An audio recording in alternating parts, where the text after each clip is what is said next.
This book could have been a tweet. Culpabilisation, culpabilisation. Ne TikTokifie pas ton livre. Ça n'avance pas les gars, on n'a rien fait.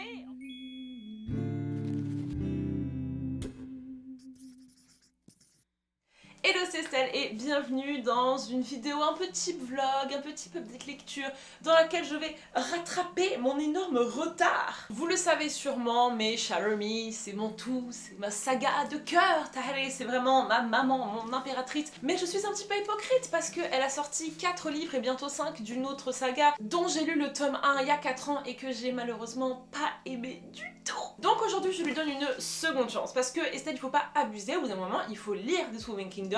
Je pense que c'est pas si mauvais que ça et que surtout ça devient de mieux en mieux avec les différents tomes et il y a tellement de gens qui adorent cette saga, tellement de gens disent que c'est vraiment la saga niche de Tahare que tout le monde doit lire, qu'elle est vraiment sous-cotée, etc. Donc je vais m'y frotter une deuxième fois pour vraiment voir si jamais il n'y a pas quelques petites choses à apprécier là-dedans. Du coup, comme je vous ai dit, ce livre-là, le premier tome This Woven Kingdom, est sorti, je crois, en 2021. On est, comme je vous ai dit, dans une fantasy young adulte inspirée de la mythologie perse, dans laquelle on va suivre Alizée. Alizée, c'est l'héritière du trône des djinns. Alors les djinns, ce sont en fait ces créatures qui ont une apparence humaine, mais qui sont plus ou moins contrôlées par le diable, et elles ont des capacités physiques plus puissantes que les autres humains, et du coup, à cause de ça, ils sont en guerre contre les autres royaumes, et ils ont notamment été complètement décimés. Alizée, du coup, doit se cacher et elle se fait passer pour une Snowda. Alors les Snowda, ce sont des servantes qui portent un petit foulard sur les yeux, ce qui fait en fait qu'on ne peut pas voir ses yeux, qui serait un gros indice du fait qu'elle soit djinn. Elle passe donc ses journées à récurer le sol et à coudre des robes pour des meufs riches, mais c'est le prix à payer pour garder son identité secrète. Jusqu'au jour où, lors d'une altercation dans la rue, ses pouvoirs djinn sont plus ou moins révélés au grand jour, et à ce moment-là, c'est l'alerte totale dans le royaume de Hardonia, parce qu'il y a une prophétie comme quoi l'héritière du peuple djinn sera la mort du roi actuel, et du coup le roi met tout en place pour la retrouver et la tuer avant qu'elle le tue. Le truc, c'est que le prince Cameron, lui, il ne voit pas du tout en elle un danger, au contraire c'est une meuf qui veut juste vivre une vie normale, qui est extrêmement douce et qui veut faire du mal à personne, et du coup il va vraiment s'opposer à son père et tout faire pour au contraire protéger Alizée. Sauf que lorsqu'une prophétie est annoncée en fantasy, la plupart du temps on ne peut pas y échapper. Sur le papier, je vous avoue que le résumé de ce livre est quand même très chouette et très solide. C'est aussi pour ça que cette saga a du potentiel. L'histoire de base est bonne, le plot est bon, mais ce que j'ai trouvé qui manquait, c'est que les personnages agissaient pas vraiment de la même façon au fur et à mesure du livre, notamment Alizée. Donc Alizée, c'est une djinn qui est extrêmement puissante et qui serait capable de tuer absolument tout le monde, mais elle se cache, elle se fait vraiment traiter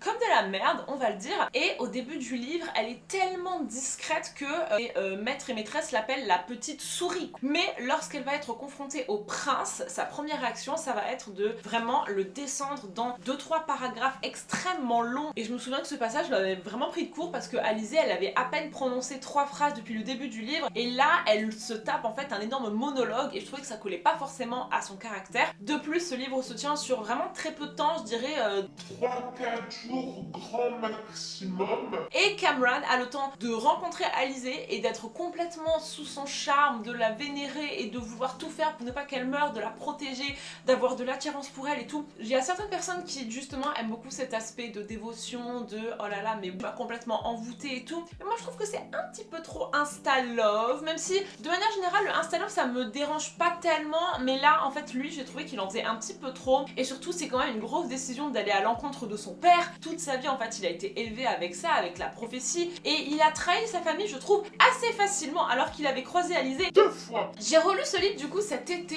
et je dois dire que ça a mieux passé quand même maintenant qu'il y a 3-4 ans, mais là cette année je l'ai vraiment essayé de le lire pour ce qu'il est et de pas le comparer, et j'avoue que quand même il y a des choses qui sont pas mal chouettes, notamment toute cette histoire de diable. Alizée elle est poursuivie par le diable et elle essaye de lui échapper de ouf, et il y a tout un truc autour de ça que à chaque fois qu'un nouveau roi monte sur le trône, le diable lui propose un marché et il faut surtout pas accepter. Mais ça reste un livre qui est quand même super bien écrit, avec un rythme assez sympa. Donc l'objectif va être de lire le tome 2, This Infinite Threads, puis 3, All This Twisted Glory, et enfin 4, Every Spiral of Fate, sur la prochaine semaine là. voilà. Je vais partir un petit peu au ski, donc je vais les prendre aussi sur Kindle pour pouvoir lire dans le train. Mais voilà, en vrai j'ai assez hâte parce que je vois tellement de gens adorer, je pense qu'il y a vraiment plein de choses à voir là-dedans qui sont très chouettes. On a aussi un deuxième personnage masculin qui a été introduit à la fin du tome 1, qui je pense va être notre love interest de fin. Donc voilà, j'ai hâte de voir où la romance va nous emmener, j'ai hâte de voir ce qu'elle va faire avec son plot, ce qu'elle va faire avec l'évolution des personnages. Voilà quoi, juste lire du Tahereh Mafi parce qu'on l'adore et qu'elle est trop forte et qu'elle est trop belle. Donc je vais attaquer avec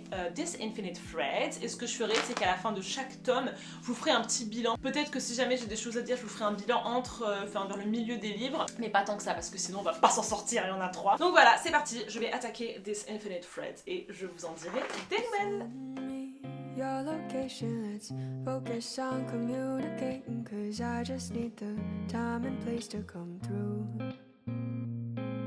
Send me your location, let's ride the vibrations. I don't need nothing else but you. At times I wonder why I fool with you, but this is new to me, this is new to you. Initially didn't want to fall for you, gathered my attention, it was all for you. So don't take advantage, don't leave my heart damaged. Understand that things go a little bit better when you're planning. So won't you send me your location, let's focus on communicating, cause I just need the time and place to come through. Send me your location, let's ride the vibrations. Mes très chers amis, je suis à 106 pages de This Infinite Threads et en fait comme vous pouvez le voir c'est déjà presque un tiers du livre. Ok, le livre fait 400 pages et en fait le papier est très épais. Voilà, ça donne une impression de lire très rapidement et ça c'est ce que j'aime bien. Je sais que Tahereh elle écrit pas des gros livres. Comme je vous avais dit, ma première vision du tome 1 elle était vraiment pas dingue et à ma deuxième lecture j'ai compris un peu plus de choses, mais ça a pas non plus changé mon opinion sur ce livre. Et donc là j'ai 100% de la nouvelle matière. Alors, ça commence tout de suite sur la fin du 1 et ça j'apprécie franchement, mais merci les auteurs qui font ça parce que ça te replonge directement dans l'histoire, même si t'as un peu oublié et bah du coup tu te remémores assez rapidement. Et en gros ce qui se passe c'est que Cyrus kidnappe Alizée pour l'amener à Tulane qui est donc son pays à lui dont il est roi, et en fait il l'amène sur un dragon et genre le mec a 1 milliard de dragons et ces dragons il les traite un petit peu comme des chevaux donc c'est un petit peu mignon. Le tome 1 c'est double point de vue Alizée et Cameron qui est donc le prince de Ardenia. Et en fait moi je me disais c'est un peu con parce que si jamais Cameron c'est pas du tout notre petit monsieur, chose qu'on sait parce que bon on est un peu tous spoilés que le monsieur de Alizée c'est Cyrus, qu'est-ce qu'il fout là en fait? On a toujours son point de vue, enfin ça va vraiment devenir un personnage important, genre je sais pas, est-ce qu'on va suivre aussi sa romance à lui? Je me pose des questions sur la continuité de ce point de vue parce que techniquement moi je n'ai plus rien à foutre de lui en fait Alizée elle est partie, elle a laissé en plan, le mec est au bout de sa vie parce qu'en gros lui il a tout perdu, il voulait pas écouter son père en disant mais non mais Alizée je l'aime machin, et en fait au final si Alizée alors, et en gros il a été transformé en pierre et en fait là tout son pays est un petit peu en mode bon ce prince est un peu nul parce que du coup son père il est mort et en fait il a l'air vraiment triste parce que le mec pensait vraiment pas que ça allait se passer comme ça et il me fait un peu de la peine. Et là du coup j'aimerais bien que je sais pas moi il trouve un truc, tu vois, que le mec se réveille un petit peu. Là ce qu'il veut faire c'est tuer son second là qui s'appelle Hazan, qui est celui qui l'a trahi parce que c'est celui qui s'est un petit peu occupé de Alizée, etc. Je suis pas 100% dedans. Je pense que comme déjà c'est un tome 2 d'un truc que j'ai lu cet été, ça fait un petit moment donc c'est pas hyper clair dans mon cerveau, mais je me laisse un peu porter. Et puis surtout en fait Alizée va se marier à Cyrus pour je ne sais plus quelle raison. Bon voilà, c'est pas grave. Et en fait elle dit mais non mais nique ta mère en fait, genre non je vais pas me marier avec toi, non je te déteste. C'est bien lui je crois qui a tué le roi Zahal là de Ardunia, et en gros il y a sa daronne parce que donc du coup il l'a ramené chez lui au château de Tulane, et donc il y a sa daronne qui arrive qui dit ah mais je suis trop contente d'enfin te rencontrer, ça fait des mois que Cyrus il parle de toi et tout. What? Genre moi je l'ai rencontré avant-hier, le mec il m'a kidnappé,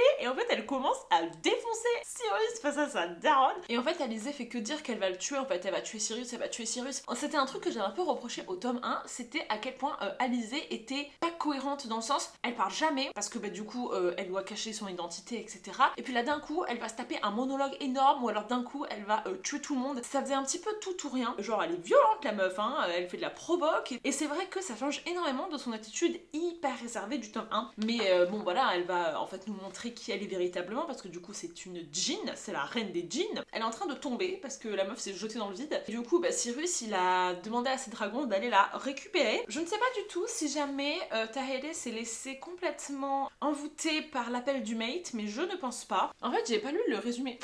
She's forced to wonder whether she can set aside her emotion and finally become the queen her people need. Donc en gros la meuf je pense qu'elle va se dire bon allez faut que je me bouge le cul quand même. Je peux pas juste chouiner toute la journée parce que j'ai été kidnappée par Cyrus. Il faut que je devienne la reine des djinns. Je suis contente parce que ça fait 2 ans que je dis que je veux le faire et je le fais enfin. Donc ça me fait plaisir. Voilà. I don't wanna fall in love off a subtweet, so let's get pushing up. I got a lot of cool spots that we can go. Tell me what's the move and I got you. Only acting like this cause I like you.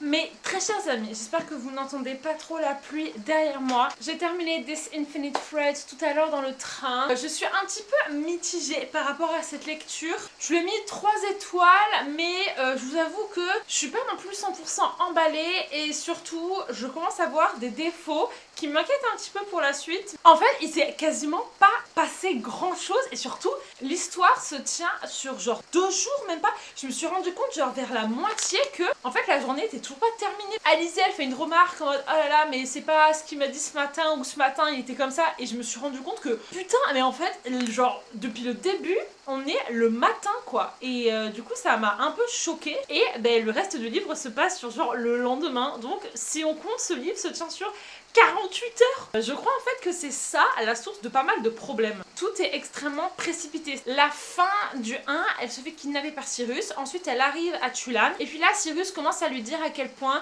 lui ça fait 8 mois qu'il rêve d'elle, qu'il a tout prévu pour qu'il se marie, et qu'en fait il est à ses pieds, machin. Je suis désolée mais je trouve pas ça crédible, même si le mec, on peut croire que je sais pas, il y a une espèce de prophétie comme quoi ils sont faits pour être ensemble, machin. Vous vous êtes rencontrés depuis littéralement 3 heures, et le mec commence déjà à lui faire des genres énormes d'éclats et tout. C'est très insta-love quoi. On a déjà eu le coup avec Cameron, le mec est tombé amoureux d'elle en littéralement 30 secondes et là c'est pareil. Genre j'aimerais bien en fait qu'on arrive à étendre un petit peu tout ça, faire monter la tension, faire monter un petit peu la pression. Genre là littéralement au début elle le déteste parce qu'elle dit non mais toi t'es vraiment horrible, t'as tué ton père, t'es vraiment dangereux machin. Et puis là il fait une espèce de crise parce qu'en gros lui il est possédé par le démon et genre c'est le démon qui le contrôle. Une fois par mois le démon genre il le torture et genre Alizée voit ça. Bah évidemment en fait, enfin genre évidemment qu'après elle va dire oh non mais Cyrus ne meurt pas machin. Autant j'apprécie en fait cet aspect là de Alizée où elle est très humaine et elle a de la compassion à toute épreuve, mais en fait là j'ai même pas pu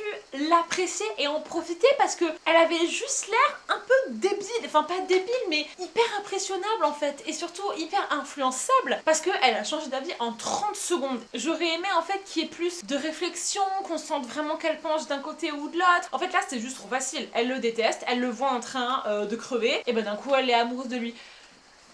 Et ça me fait chier parce que c'est typiquement en fait quelque chose que je veux voir. Vous savez, ce genre de personnages qui restent très humains quoi qu'il arrive et qui sont prêts à pardonner et qui sont prêts à voir la bonté partout. En fait, c'est quelque chose que je trouve on voit de moins en moins, notamment chez les lecteurs. En fait, je trouve qu'on est hyper catégorique. C'est soit oui, soit non, soit green flag, soit red flag, soit sain, soit problématique. Alors que des fois, vous savez, il y a des entre-deux. Et surtout, je trouve qu'on oublie souvent l'aspect humain en fait et le fait qu'on a un cœur. Et que même si une personne est pas sympa et a fait des trucs pas cool, si tu la vois dans une situation où elle a mal, ou ça se passe pas bien, ou juste une mauvaise situation, tu as de l'empathie pour elle et tu as de la compassion et tu peux pas le réprimer et ça reste beau quoi qu'il arrive. Et ça j'aime bien et je trouve qu'on le voit pas assez. Et j'aurais aimé en fait vous dire que j'adorais cet aspect là d'Alizée. Et là en fait malheureusement j'ai même pas pu l'apprécier quoi parce que c'était hyper rapide. Et puis là Cyrus a commencé à être insupportable. Autant il y a eu genre un petit moment là vers le milieu du livre où j'ai trouvé qu'ils avaient des bonnes répliques, ça s'envoyait des pics, ça se répondait, il y avait du sarcasme et en fait au début j'étais en mode waouh ça part dans tous les sens,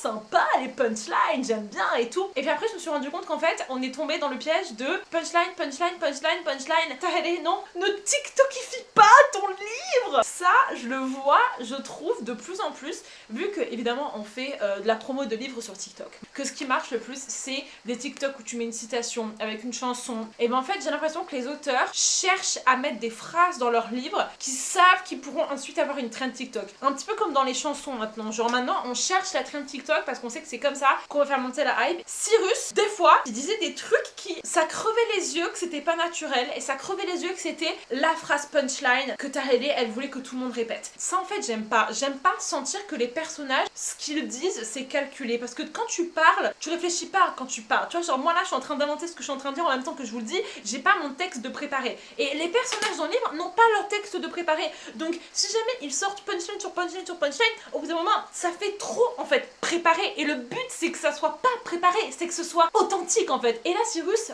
authenticité zéro, et il a commencé à faire un truc hyper lourd où en gros il disait à Alizée, ah non mais tu me fais trop de mal, tu me tortures parce qu'en fait moi je suis vraiment fou amoureux de toi et toi non, je veux en fait que tu te maries parce que tu m'aimes, mais toi tu vas te marier avec moi pour respecter ta part du marché. Et en fait Alizée elle est un peu en mode ok je vais le faire, parce que du coup au début elle se dit qu'elle le déteste machin, mais on sait très bien qu'elle le déteste pas, en fait il la repousse de ouf, il donnerait tout pour elle mais que elle le regarde même pas, qu'elle le méprise machin, et en fait c'était vraiment too much, et je déteste moi quand les mecs comme ça ils se victimisent, ils s'apitoient sur leur sort alors que la meuf n'a rien fait. Je vous rappelle que Alizée s'est fait kidnapper dans cette histoire, elle n'a rien demandé à personne, et genre écoutez ce qu'il lui dit. Donc en gros il parle du mariage et il lui dit you would not touch me or laugh with me, you wouldn't share my bed, parce que c'est un mariage arrangé quoi, et elle dit ben no, et lui il dit Alizée you would make me the most wretched man alive. Frérot en fait tu l'as kidnappée, tu veux pas non plus la violer quoi, enfin genre je sais pas, soit réfléchis 2 secondes, et elle dit I'm sorry, I'm desperately sorry, mais t'excuses pas, la meuf s'excuse parce que tu comprends, le mec s'apitoie sur son sort et le mec hurle de souffrance parce que la meuf, attention hein, n'est pas tout de suite amoureuse en retour de lui. Moi franchement je trouve que c'est un gamin, le mec c'est un gamin, il n'a pas ce qu'il veut à l'instant T, il fait un caprice. Cyrus, enough, I beg you, I am only a man, Alizée, I can only withstand so much torture in one day. De la torture, le mec il dit que c'est de la torture parce que la meuf elle est pas amoureuse de lui instant en retour. Un enfant, ce mec est un enfant qui n'a aucune patience et qui tout de suite sort les grands mots de mais tu te rends compte à quel point tu me tortures. Oh là là, leave me to what's left of my God-forsaken life. Bref, donc il m'a saoulé. Warner n'aurait jamais dit ça. T'es ridicule. Bref, j'ai pas du tout aimé en fait. Je crois que Cyrus là, il m'a un petit peu sorti par tous les trous. Je me dis que peut-être dans le tome 3, on va le retrouver un peu plus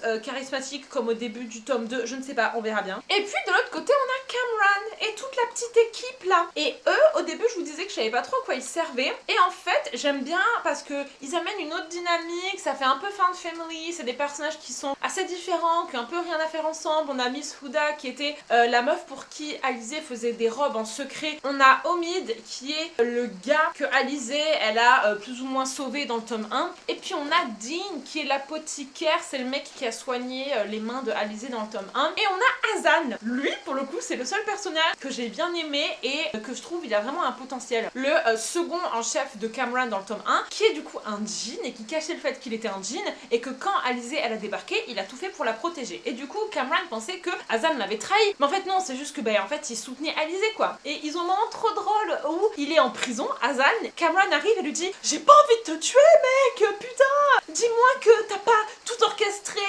pour que je meure et tout. Et Hazan lui dit mais mec, mais non, enfin je soutiens Alizée quoi. Ah tu soutiens Alizée, ah mais c'est parfait, allez tu sors de prison machin. Et après ils sont redevenus bro et genre ils ont une bromance trop mignonne. Et pendant un moment j'ai presque cru qu'il y allait avoir une relation entre tous les deux et franchement j'aurais été très contente. Et je pense que ça va pas le faire parce que on a vite fait des petites allusions comme quoi Cameron, peut-être qu'il va bien s'entendre avec Miss Huda, c'est un petit Grumpy Sunshine. Après ça c'est cool que du coup ce second point de vue soit exploité, qu'on ait des personnages avec une toute autre dynamique. En résumé, Taheleh, elle a fait vraiment son kiff. Elle sait que Chattermee ce sera à vie sa saga la plus connue, que les gens ne liront peut-être pas autre chose que Chattermee, que ce livre là sera à jamais sous-côté, niche, etc. Donc en fait j'ai l'impression qu'elle s'est dit bon mais comme de toute façon personne va le lire, autant que je me fasse kiffer, que je me prenne pas la tête. Y a pas du tout en fait la même intensité, les mêmes détails, genre finalement en fait en termes de world building y a pas non plus grand chose, et juste en termes moi d'écriture pure et dure, y a plein de trucs qui vont pas, et ça je sais pas si jamais c'est juste elle qui s'est dit bon je m'en fous, le livre reste quand même un livre, ça s'enchaîne, mais j'ai envie là de le bêta lire en fait. Moi là j'ai envie de faire des découpages de scènes, d'étendre des scènes, et j'ai un peu l'impression que c'était son premier jet et elle avait la flemme de embellir le truc, elle s'est dit bah tu sais quoi, tu le prends comme ça et puis basta, et c'est trop dommage. Il y a plein de choses qui n'ont pas lieu d'être, vous voyez, des discussions sont très longues où t'as des trucs juste histoire de les faire parler les personnages, et non, quand tu fais une discussion tu réfléchis quand même à ce qu'il y ait des informations qui soient transmises, que la discussion soit intéressante, c'est pas juste une discussion pour dire qu'il y a une discussion, vous voyez. Pareil, il y a beaucoup de réflexions internes de personnages qui en fait s'attardent sur un milliard de trucs, et en soi on s'en fout. Au bout de la 40e fois que Alizée elle se dit oh là là mais je ne sais pas quoi faire, tout était constamment réfléchi, rediscuté, on ne peut pas faire un pas sans que littéralement le personnage y pense pendant 45 ans. Genre vraiment, des fois il y avait des chapitres où juste c'était 3 phrases, mais t'avais toute la réflexion avant la phrase puis toute la réflexion après, et on s'en fout de ça, tu peux couper et rajouter des scènes, parce que là, Alizée oublie complètement Cameron en 24 heures. En fait moi je trouve ça triste, parce que le 1, elle tenait un truc, et là je dirais qu'elle a un peu perdu l'énergie qu'elle avait pour le 1, un peu le plot hein, j'ai envie de dire, parce que là en fait on n'a rien fait quoi. Donc je suis un peu surprise moi du retour en fait des autres gens. Pas mal de gens disent que c'est vraiment la saga de Taheleh, que vraiment Cyrus c'est le meilleur homme, book boyfriend machin, et moi je suis un peu en mode bon, après je ne suis qu'au tome 2, peut-être que la suite c'est différent, mais pour le moment je vois pas trop. Déjà ce qu'il y a de mieux que Chattermee, je suis désolée hein, je veux pas vraiment comparer, mais Chattermee est bien me ficelé, et Chattermee a des personnages dont l'évolution est bien plus crédible. Et là en fait même en termes de plot je trouve pas ça non plus renversant. Les facilités quoi, les personnages font ce qu'ils ont besoin de faire pour le plot. Si seulement ce n'était pas si court, t'as vraiment moyen en fait d'expliquer tous ces changements d'avis là, notamment de la part de Alizée. Si jamais tu fais qu'il se passe des choses, si jamais tu vois vraiment Alizée coexister avec Cyrus, là où le voir dans son quotidien, se rendre compte qu'il est pas si terrible que ça, évidemment quand tu passes du temps avec quelqu'un, tu finis par excuser beaucoup de choses et tu finis par l'apprécier. Mais là on n'avait même pas l'occasion. Et surtout j'ai trouvé que Monsieur Cyrus était vraiment en chien.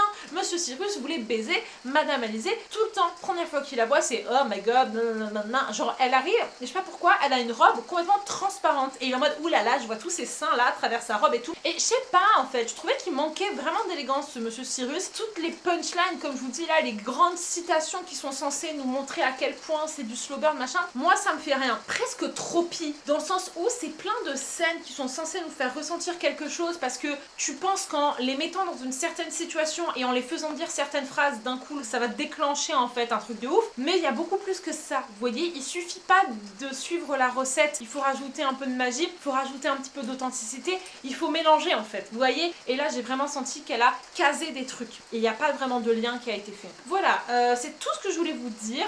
Donc le bilan est quand même plutôt négatif, même si il y a eu du bon, et ça reste bien écrit parce que Taheleh a une jolie plume, même si je trouve que c'est moins flagrant là que dans les Chattermee. Franchement j'ai encore de l'espoir pour le 3 et le 4, parce que voilà, il nous reste encore beaucoup de choses à faire, donc je me dis que les deux loulous ont encore le temps de nous en faire voir de toutes les couleurs, et surtout en fait finalement il s'est encore rien passé hein.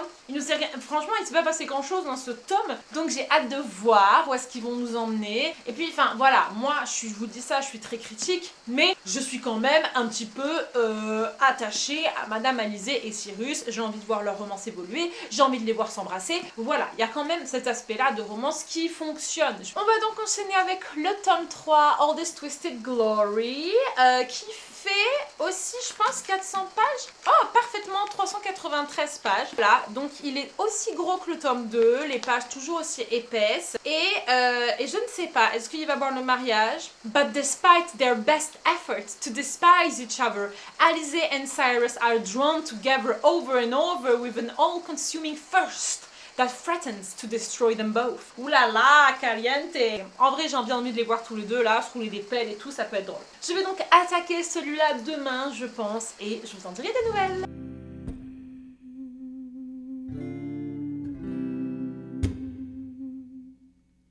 I'm not going to be doing anything this afternoon except reading.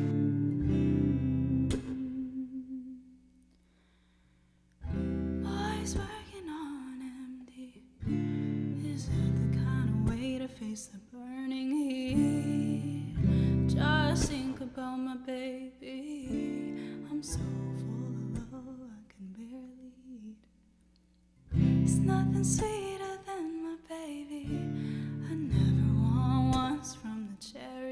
Then again, her life has changed so dramatically in a so short time that it was easy to imagine why she felt emotionally uncertain.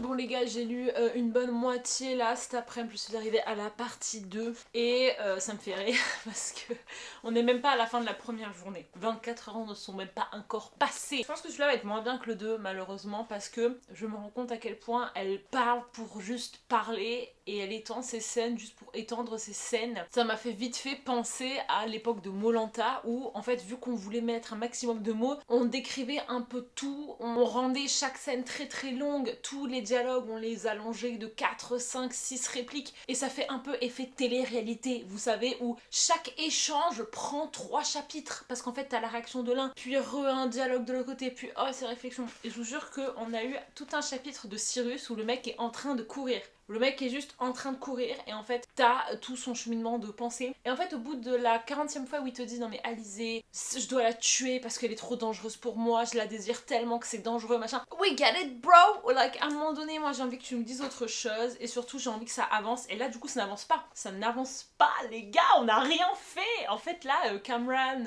et toute son équipe sont arrivés du coup à Tulane et en fait là depuis ce matin ils ont trouvé Alizée qui était à moitié morte par terre, ils ont confronté Cyrus et du coup ils sont ensuite allés voir la reine pour échanger un petit peu avec elle. Donc là je vous ai décrit un truc qui techniquement, ben voilà, tu fais genre 1 ou 2 chapitres sur ça. La moitié du livre sur ça. Et en fait, si tu mets bout à bout tout ce qui s'est passé depuis le tome 1, t'aurais facilement pu faire la moitié d'un livre. Vous voyez, si jamais on avait vraiment condensé les scènes, ça m'aurait vraiment pas choqué si tout ce qu'on vient de faire là, c'était à peine la moitié du tome 1.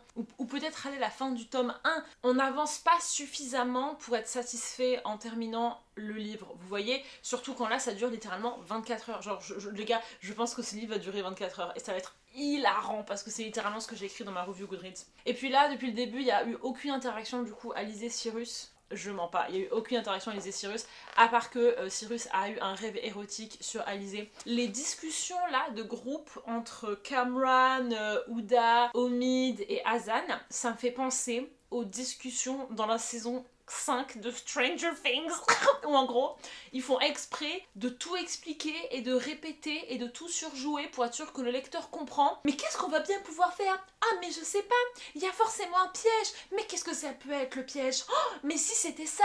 Mais non mais ça peut pas être ça. Mais si, je pense qu'on va faire ça. Attends je t'explique. Si tu prends ça et que tu mélanges. Mais comment ça tu mélanges? Mais arrête de me couper la parole machin. C'est vraiment en fait un échange où rien n'est naturel. Ils s'interrompent l'un l'autre et en fait c'est hyper désagréable parce que du coup tu n'apprends rien dans cette discussion. Tout n'est que réaction, action, réaction aux paroles des autres et personne s'écoute. Donc bon, moi ça me saoule un petit peu.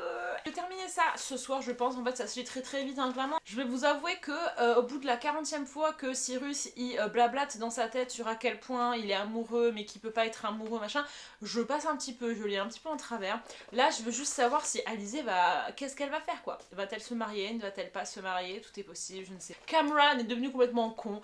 Dans le tome 2 je trouvais qu'il était pas si mal, enfin vous savez il était un peu sad, il comprenait pas, le mec sa vie elle a basculé, tout le monde le déteste, il se sent trahi. Franchement, moi j'étais pas mécontente face à lui. Mais là, j'aurais devenu hyper chiant, genre bah ouais, moi je veux que Alizée se marie avec moi, machin. Le seul truc plutôt bien, c'est qu'on en apprend plus sur cette histoire de Cyrus, son pacte avec le diable et tout, l'histoire de son père. Donc voilà, disons qu'on apprend des choses, mais franchement les gars, pas suffisamment. Ça me fait penser un peu à The Bone Season, vous savez. Surtout le tome 1 et le tome 2. Putain, mais chaque livre, c'est une épopée à lui-même, tu vois. Tu as une intrigue qui est résolue en fait, à la fin de chaque tome. C'est pas une intrigue qui se découpe en 3 tomes. Tu rebondis à chaque fois avec un nouveau truc, ce qui n'est pas du tout le cas de ça. Mais bon. Donc je vais terminer ça et puis je vous en dirai des nouvelles. Mais voilà, disons que là, je commence un petit peu à m'inquiéter parce que si jamais on s'était vraiment focus sur la romance, machin, peut-être que j'aurais pu être un peu agrippée. Mais là, ça commence à pas trop m'agripper. Time comes around, lay me gently in the cold dark earth. No grave can hold my body down. I'll crawl home to her. I spent my Lindsay Beninghi. I was 3 days on a drunken sin. Woke with her arms around me. front the camera. I was burning up a fever. I didn't care much how long I lived, but I swear I thought I dreamed her. No, they never once spoke the wrong I did. When my time comes around, lay me gently in the cold dark earth. No grave. C'est une théorie, attention. Les meufs en couple, quand elles font leur vlog, genre leur mec il n'est jamais là. Et je me dis, mais. Il est où? Parce qu'il veut pas le- Bah ouais. Non mais bébé. No grave can hold my body down. Crawl home to her. My baby never read none about what my hands and my body done. If the Lord don't forgive me, I'd still have my baby and my baby would have me. I was kissing on my baby. J'ai terminé All This Twisted Glory et c'était pas très glorieux. Il se passe absolument rien dans ce livre. C'est trop dommage. Genre littéralement ce livre il y a 3 scènes quoi. C'est vraiment genre eux qui arrivent. Alizée qui se prend de flèches dans le dos parce que Cameron il panique et il veut tuer Cyrus. Sauf que Alizée elle se met au milieu. Du coup Alizée est plongée dans un coma pour qu'elle se soigne.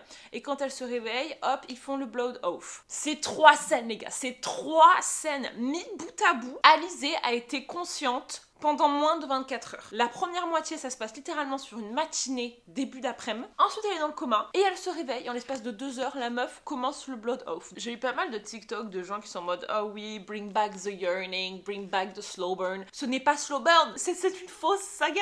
Ce n'est pas slow burn si jamais tu étends tellement les scènes qu'en fait le livre se passe sur 24 heures. Genre, est-ce que c'est si slow burn que ça? Si jamais ils s'embrassent pour la première fois dans le 3e tome, mais que ça fait 2 jours qu'ils se connaissent.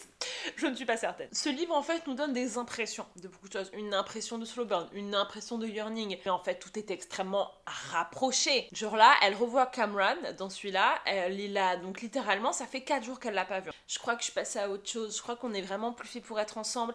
Mes sentiments envers toi ont changé. Oh là là, c'est un peu gênant. Et j'ai trouvé ça un peu too much, en mode meuf. Je sais pas, t'aurais pu trouver un autre moyen. Et rien que le fait que Cameron il lui ait foutu une flèche dans le dos là et qu'elle utilise un petit peu ça en mode oh mais je sais pas machin. En fait, il y a aucune raison qu'elle soit plus trop in love de Cameron, surtout que dans le tome 1, putain qu'elle était vraiment à fond sur lui. Et puis là d'un coup, pouf, pouf, tout a disparu. Cameron en plus, il joue le mec, mais moi je veux juste que tu le tues, comme ça après tu te maries avec moi. Et juste, j'ai pas du tout en fait trouvé ça subtil, ni crédible, ni même bien amené. Tout était un peu bancal, vous savez, et ça donne un petit peu l'impression que ce livre, soit peut-être n'a pas eu de travail édito, soit n'a pas vraiment été pensé en amont. Enfin, j'ai du mal à faire confiance à Tareileh sur cette saga parce que j'ai pas la vision, je comprends pas ce qu'elle a voulu faire. C'est très précipité, bâclé en fait, genre vraiment. À la fin, du coup, ils font le blood oath. Et Cyrus, mais vraiment, mais ce mec me saoule, et les gens qui l'adorent, je suis un peu en mode, mais vous aimez quoi en fait? Parce qu'il y a eu 3 interactions et à chaque fois le mec il est en mode non mais t'approches pas, non mais je ne peux pas te parler, non mais tu te rends compte à quel point tu me fais du mal là de venir me parler, sachant que je suis à tes pieds et que toi, tu ne réponds pas à mes attentes, genre tu me tortures là. Frérot, en fait j'ai quoi? J'ai plus le droit de te parler quoi? Genre excuse-moi monsieur qui est tellement fragilou dans sa tête là, qui peut même pas gérer son amour pour moi et que je peux même pas aller lui parler, genre tu devrais avoir honte de toi, de me repousser. Si tu m'aimes vraiment, mais tu serais ravie que je sois là. Tu voudrais me voir, tu voudrais me parler. Genre là t'agis comme si elle avait la peste en fait, genre. À quel moment on a trouvé ça sexy en fait, que le mec la repousse? Le mec la repousse systématiquement parce qu'il est trop amoureux d'elle. You don't know what I want from you. You can't even imagine. Bah ta gueule, dis-lui en fait, explique-lui, elle est capable de comprendre. Et elle est en mode mais what do you mean? Donc moi j'adore Hazan. Hazan c'est la seule personne qui est censée, et c'est la seule personne qui traite Alizée avec douceur et avec dignité. Le mec vraiment se sent honoré d'être en sa présence, contrairement à l'autre Cyrus là. Mais en plus le pire c'est qu'en fait elle l'aime en retour et le mec la laisse même pas suffisamment parler pour qu'elle puisse lui dire mais moi aussi en fait je t'aime, arrête de me repousser frérot. Et lui en mode non mais tu sais pas ce que tu dis, tu réalises pas, non tu m'aimes pas comme moi, je t'aime en fait, genre tu peux pas comprendre machin. Donc t'es con. Et en plus je vous rappelle qu'ils se connaissent depuis 2 jours. Donc c'est un énorme flop. J'ai mis 2 étoiles, c'est un peu hardcore. C'est 2,5, mais c'est juste que en fait il s'est tellement rien passé et je suis un peu vénère parce que Tahele, qu'est-ce que tu fais quoi? Qu'est-ce que tu fais? On va lire des reviews Goodreads. Et moi je pars du principe qu'on peut se permettre de critiquer nos potes. Je ne critiquerai pas quelqu'un que je connais pas, tu vois. Mais Tahele, je la connais. Donc je pense que je suis bien placée pour pouvoir dire les moments où elle a raté en fait. La note globale de ce livre est quand même au-delà de 4 étoiles. Why were we present for only 48 hours of this book? The time skip was such a cop-out! Tellement d'accord. En gros, quand Alice est dans le coma, il s'est passé 1 mois, on n'a rien eu. Que s'est-il passé? Mais 1 mois les gars, vous vous rendez compte? C'est plus que toute la saga mis bout à bout. Cyrus was not compelling to me whatsoever. I'm supposed to feel bad for him? All this motherfucker does is talk to the devil and dream about sleeping with Alice. We're gonna have to address the astounding lack of plot progression at some point. This book could have been a tweet. On rigole évidemment, hein, pas de haine. If you're going into this thinking you're going to get a lot of Cyrus and Alice content, I've got some bad news. En vrai, c'est si vrai les gars, ils se parlent 2 fois parce que le mec n'est pas capable d'être dans la même pièce qu'elle. Enfin bref, on va s'arrêter là, mais bon, je suis assez d'accord, hein, voilà, je suis assez d'accord. Et comme je vous ai dit, j'ai le droit de rigoler parce que je suis fan de Tahele. Je vais du coup attaquer le 4, qui je suppose va être simplement le mariage. The wedding is tomorrow. C'est la plus belle de toute la saga. On a un dragon, les alliances, et on a des pétales de rose. Plus long, non, le résumé. At long last. Non, pas très long last. The wedding day has arrived. Jane Queen and the enigmatic are to be married in a magical, enchanted ceremony. But Cyrus, tethered by a blood oath to his bride-to-be, can't find nothing to celebrate in this union. Mais ta gueule, le mec se marie avec elle et il peut même pas trouver quoi que ce soit de positif. Donc en fait, on va peut-être passer plus de 2 jours dans ce livre parce qu'ils partent en road trip. Ça, c'est classe. The wedding is tomorrow. Oh wow! Quoi 400 pages! Putain, non mais frérot, je dois te le lire en une journée là! 467 pages! C'est très long! Donc voilà, on va le commencer ce soir et puis on le finira demain. En vrai, mes attentes sont quand même assez hautes. Enfin, en fait, je sais même pas si j'ai des attentes. J'aimerais bien juste que ça se termine positivement, quoi. Et j'aimerais bien qu'on ait 2-3 scènes Cyrus et Alice. Est-ce que c'est trop demandé? Sachant que il reste un tome, ce n'est pas fini. Nous avons un petit This Woven Kingdom 5 qui est censé sortir le 31 août 2026. C'est parti! Time comes around, lay me gently in the cold dark earth. No grave can hold my body down. Crawl home to her. When my time comes around, lay me gently in the cold dark earth. No grave can hold my body down. Crawl home to her.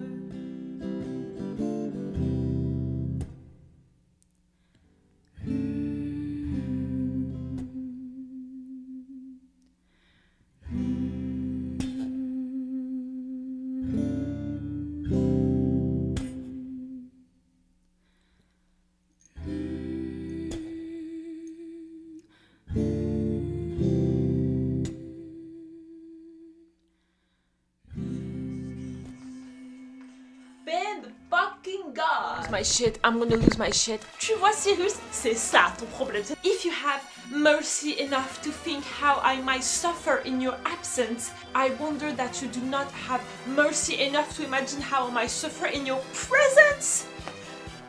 What can you mean? How could it possibly be worse to be in my company than alone? Mais oui, mais dis-la, dis-la. If you cannot already understand, I am certainly unwilling to offer you an education. Can you not imagine why I'm here? Can you not imagine why I'd be willing to incur your wrath and breach your solitude? Why I stand here still, even as you coldly dismiss me? I want nothing more than to offer you a moment of peace. Peace? Is this the peace you're speaking of? Is this the peace you think you've delivered me? Will you please look at me when I speak to you? I only want to help you. Mais Alizé, mais putain, mais... Ah! Then leave me. Tu es nul, Cyrus, tu es nul. How can you say that? How can you truly wish it? How can you speak to me so harshly on our wedding day?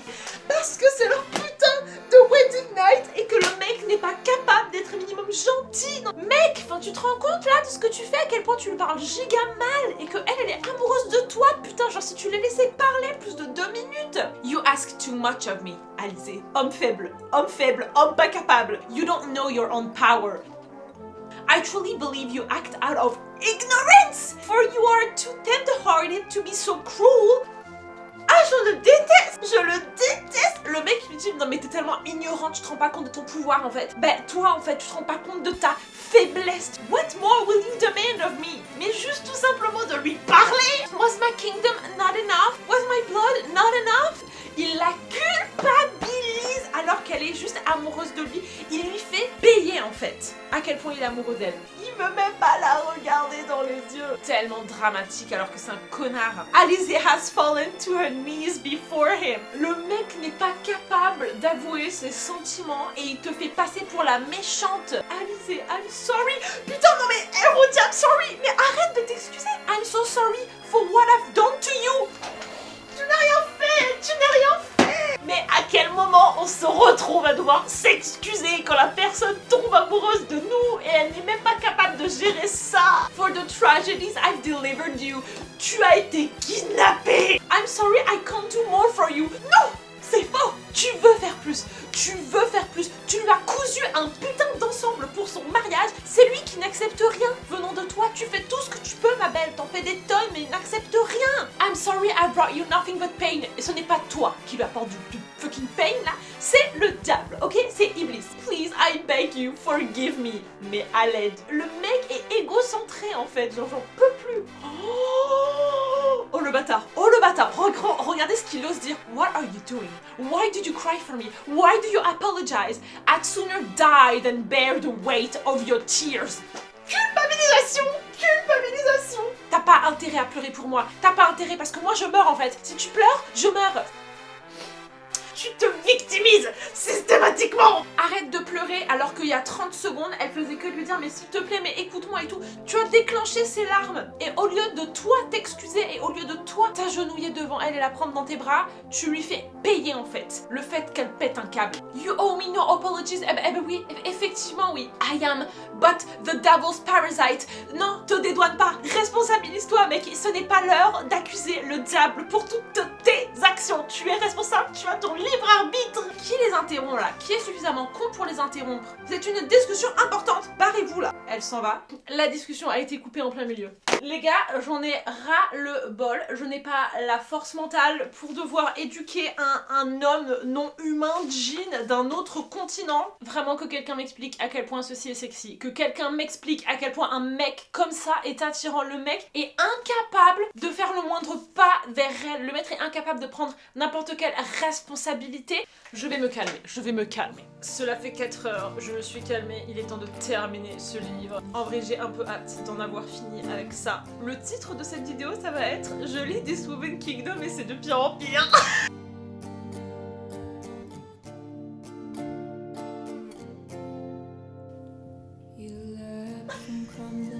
Ça c'est drôle.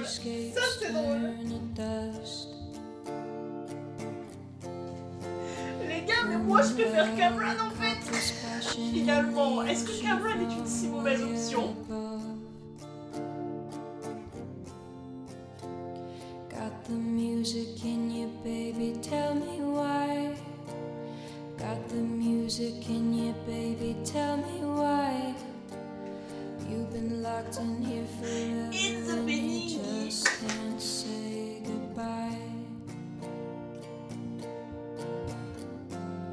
Kisses on the foreheads of the lovers wrapped in your I woke up with a start. I woke up with a start. I woke up with a start. Out pianos left in the dark. Got the music in you, baby, tell me why. Got the music in me, baby, tell me why. You've been locked in here forever and you just can't say goodbye. Mais mes très chers amis, nous l'avons fait. Nous avons terminé cette saga. Ce tome 4 a été peut-être un peu moins une énorme catastrophe que le 3 en termes de structure de plot, mais en termes de conneries qui sortent à la seconde de la bouche de Cyrus, on dépasse la stratosphère. Je lui ai mis 3 étoiles du coup parce que la fin était intéressante, enfin j'ai trouvé quand même des petits trucs sympas et surtout on avait une vraie histoire. Thank the fuck God, on avait un vrai plot, ils ont bougé, ce livre ne s'est pas tenu en 24 heures, donc rien que pour ça, une petite étoile supplémentaire. Par contre, Taheri, il va sérieusement falloir bêta-lire tes livres ou alors les faire éditer tout court parce que Alizé awoke with a start, en l'espace de 2 chapitres, Alizé se réveille with a start. Genre vraiment la même phrase. C'est pas comme si c'était genre au début à la fin du livre, non. À 2 chapitres d'écart. Tu t'en es pas rendu compte, tes éditeurs ils t'en sont pas rendu compte, mais personne s'est rendu compte que t'as commencé des chapitres avec la même fucking phrase. J'ai mis là dans ma story The Smallest Man Who Ever Lived pour ma review. A message to the smallest man who ever lived.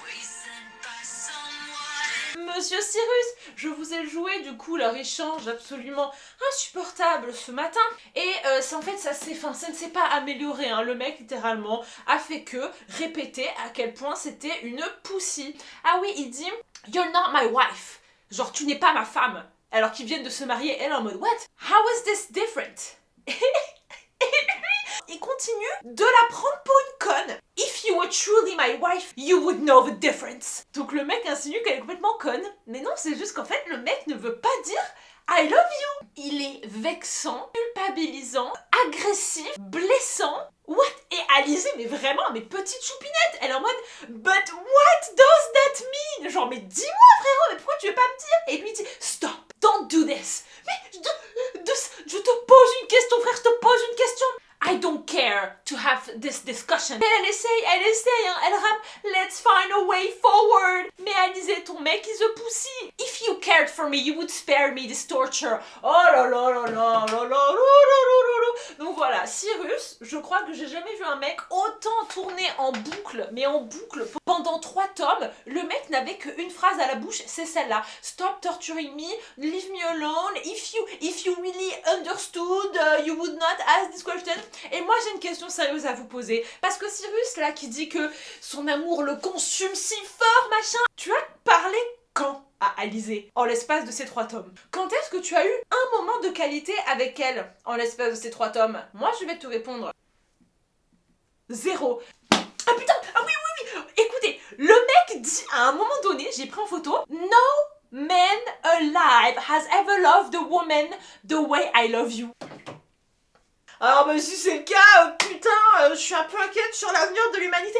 L'ego, le culot, le boulard. Cyrus, si tu prétends que aucun homme n'a autant aimé que toi, quand exactement as-tu aimé Alizé? Tu ne l'as pas vu dans le tome 4, tu n'as fait que la repousser. Genre littéralement, ils se sont mariés, ça m'a brisé le cœur. Le soir même, le mec ne voulait pas lui parler. Dans le tome 3, il y a eu 0 scène. Dans le tome 2, il y a eu 1 scène. Donc le mec, en 1 scène, déclare que ah non, ça n'a autant aimé une femme que ce que moi j'aime. Et la preuve est là, voilà, j'ai 1 scène, j'ai un moment. Et on s'est dit 2 phrases, mais c'est ma preuve. Comment est-ce que tu peux m'expliquer qu'un mec puisse autant aimer une meuf qu'il ne voit jamais et qu'il n'a juste jamais vu? Je suis désolée, ils ne se sont jamais croisés, ils n'ont jamais discuté. Genre vraiment, ce livre, c'est un mirage pour moi. Ce livre, c'est une faille temporelle. Ils sont tombés follement amoureux l'un de l'autre sur une base de rien, sur une base de 2 heures, une après-midi dans le tome 2. C'est tout. Comment tu peux développer une relation? Genre, ils n'ont même pas eu une discussion de plus de 5 minutes qui n'était pas à base de non mais tu comprends pas, non mais tu peux pas faire ça, non mais là tu me tortures machin. De 1, pour tomber amoureux de quelqu'un, faut quand même parler un petit peu avec la personne, et de 2, pour avoir autant d'admiration, enfin, faut entretenir la relation. Tu n'entretiens rien du tout, tu la repousses H24. Moi, je n'y crois pas en fait. Comment tu veux que j'y croie? Ils ne se sont jamais parlé. Donc il y a peut-être une 6e love language dont je ne suis pas au courant qui s'appelle constamment repousser la personne. Mais dans tous les cas, ce livre me fait vraiment me poser des questions sur les gens qui adorent là. Pour moi, cette saga, il n'y a aucune romance en fait. Encore une fois, il ne se passe rien, hein. Donc comme je vous dis, ça c'est littéralement avant le mariage, et eux qui vont dans les collines de Aria pour se trouver le pouvoir de Alizé. Un parfait exemple de je remue dans du rien. Alizé, elle marche dans les couloirs. C'est le jour de son mariage, elle croise machin, puis elle recroise machin, et puis ensuite t'as le point de vue de machin, qui va faire un truc, puis ensuite t'as le point de vue d'Alizé. Et puis aussi parlons de Monsieur Cameron. Monsieur Cameron qui pendant 30 secondes je me suis dit que finalement c'était peut-être le meilleur match. Le mec a fait un truc que Cyrus n'a jamais réussi à faire en l'espace de 4 tomes. I'm sorry, Alizé, I did not mean to upset you. Genre, je vous jure, ça m'a presque fait bizarre de voir ces mots écrits sur le papier, tellement ça faisait 4 tomes que je les attendais. Donc, Monsieur Cameron a été capable de dire ça.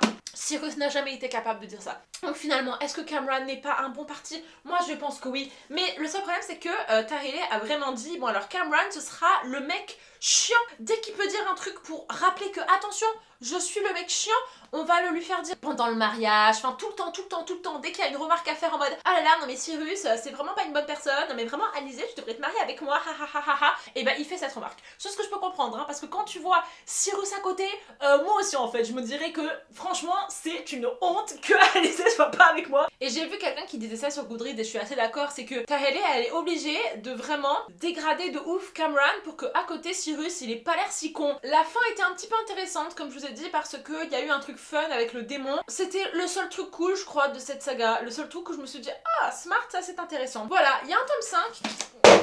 Il y a un tome 5 qui va sortir, mais honnêtement, je ne le lirai pas. Donc voilà, les amis, j'ai terminé de lire cette saga et le bilan n'est pas du tout celui que j'imaginais. Genre vraiment, je vous le dis honnêtement, les gars, je pensais pas du tout que j'allais à ce point. Détester est un grand mot, mais ça me fait vraiment étrange, quoi, de voir à quel point il y a des erreurs de débutants et des erreurs évidentes, en fait, dans cette saga. Je pense que vraiment, elle a fait son truc comme elle le sentait, elle s'est pas pris la tête, elle nous a vraiment dit ça, c'est ma petite histoire, mon petit kiff, ce sera jamais plus populaire que Shatter Me, donc je m'en fous, donc je me permets tout ce que je veux. C'est peut-être avec cet angle-là qu'elle écrit ses livres, mais je trouve en fait malheureusement que ça se voit, que vraiment le travail est minime, quoi, même que ce soit sur le texte, sur l'histoire, sur les personnages, il y a beaucoup de choses à améliorer et ça me fait de la peine en fait, parce que comme vous savez, c'est mon autrice préférée. Évidemment que je voulais adorer cette saga, et évidemment que je suis vraiment triste, quoi, de la détester, et aussi parce que j'ai acheté ces livres, ok, genre moi j'ai mis de l'argent là. Donc c'est avec grande tristesse que je ne vous recommande pas cette saga. Si vous avez lu la saga des Women Kingdom, n'hésitez pas à me dire ce que vous en avez pensé en commentaire. Franchement, je serais très intéressée d'avoir votre avis. Je vous fais des gros bisous et je vous dis à plus tard dans une prochaine vidéo. Bye.